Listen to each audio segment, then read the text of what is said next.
Dave, what do the GMC actually say about what doctors can and can't do on social media? I think the short answer is just don't be a dick. It's effectively we were trying to distill it down, and we will break it down. But in short, I know we're going to talk about posting on social media, and there's loads of doctors get worried about it, and we're talking about the barriers. And the big elephant in the room is the GMC. They've released some GMC guidance on social media, which the short answer is, and they say, just don't be a dick.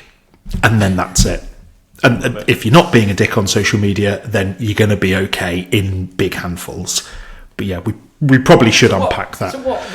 Yeah, let's put a little bit of thinking caps on about this. What do they actually get at in terms of are there things that you can do? Are there things that you shouldn't do? Are there what as a doctor who, I mean, we both post on social media, yep. Predominantly on LinkedIn, predominantly on YouTube, because they're slightly more professionally good platforms as opposed to, say, I'll give you that one. What do the GMC actually say we can't do? So I think the GMC reflects against duties of a doctor, and the GMC guidance for social media basically reflects that. So if you're posting or putting a post out, if you feel it's in breach of your duties of a doctor, then you've got to be very, very careful, and that's where you can get into trouble. And I think that's where it needs to be.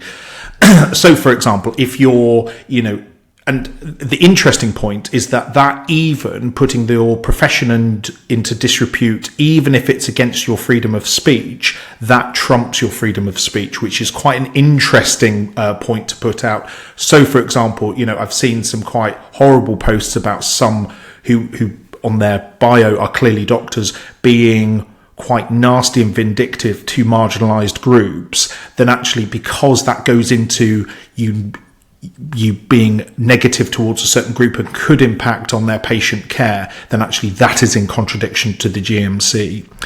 I think the one other bit which is really we've got to be very careful of is, and the reason why I came off X, or formerly Twitter, was that we've got to be respectful of our colleagues. And so X got quite toxic when it came to physician associates. And so that's why I was like, you know what, I've just got to come off this, because I don't want to be involved or be, an accidental like or a comment from that point. So, it's sort of respect of your colleagues, respect of the patients as well, which mirrors your duties of a doctor.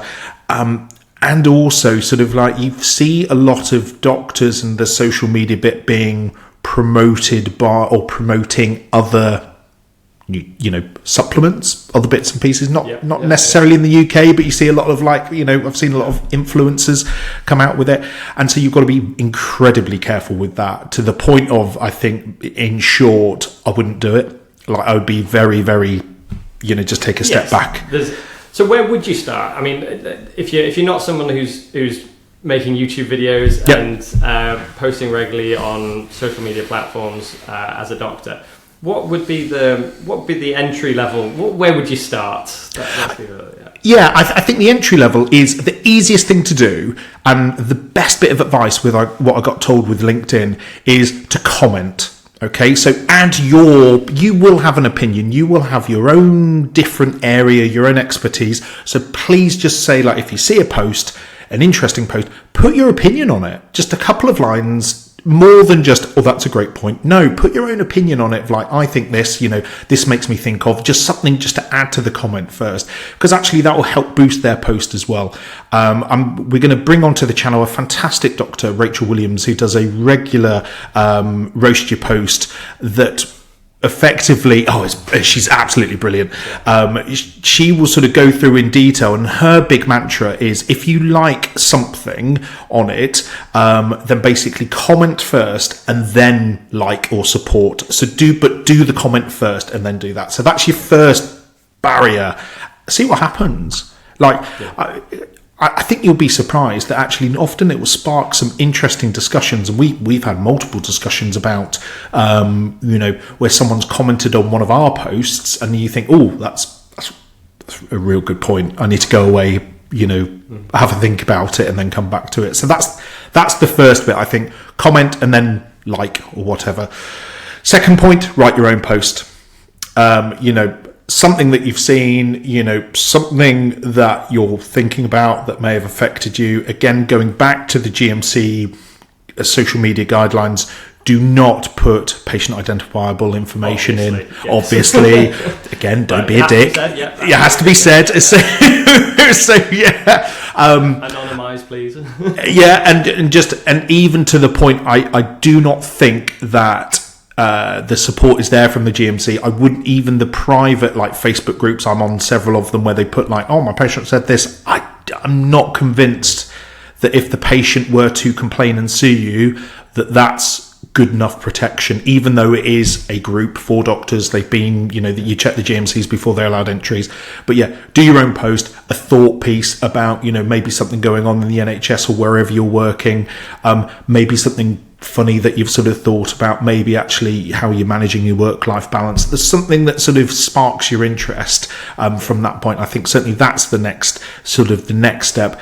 And then build on it, add a picture that you feel comfortable with. Yes, pictures is a good one to mention, isn't it, though? Because absolutely. Be careful of copyright.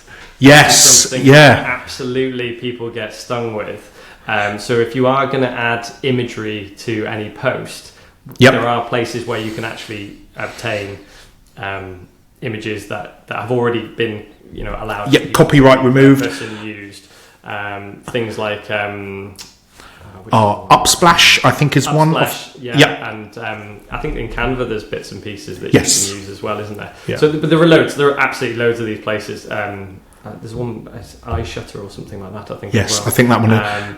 But the point being is that unless it's your own photo that you've taken, be it of the park or something like that, genuinely, it has to be something that you're not going to get copyright infringed on, because that can be expensive. Yes, and I saw a post recently on a doctor who got a copyright infringement for a post, and they were talking just shy of £500 that they were getting copyrighted for, and I was like, oh, that was an error. And likewise, I mean, I will put pictures of my family on, but I won't for their own protection. I normally do it from the back so you can see who it is, but I don't want them on it because they're all young. They can't consent for it. If they want to go on social media, that's their time. So anyway, from that point, lots of dog photos on there. So make no apologies on that one. So random fact, but dog photos do quite well. I know. Which says more about human nature than anything else. Absolutely. I mean, I know we both put dog photos on, and actually, sort of leads me on to the next point of actually just videos, short videos. Maybe just take a post that you were going to write and just talk it through. Again, I did one that I was delivering a presentation. I said, look, I'm delivering this presentation. Come along. Here's the link below. I've just been out for my morning run and I got my dog with me. And so I sort of knelt down and had me in the frame, him in the frame. I got more comments about the dog than I did about my presentation, but of course. He's a good looking dog. So I can't complain from that point. So yeah. so get posting. What we'll do is I'm going to leave hopefully an end screen, either probably up here or maybe even up there, for my interview with Rachel Williams. She is well worth a follow on LinkedIn. She does a regular Roast Your Post, which she deep dives into. She gets willing volunteers and she just trawls through their LinkedIn and says, this is good, this isn't good, do more of this. And she's just one to follow as well. So I'll leave all her descriptions below.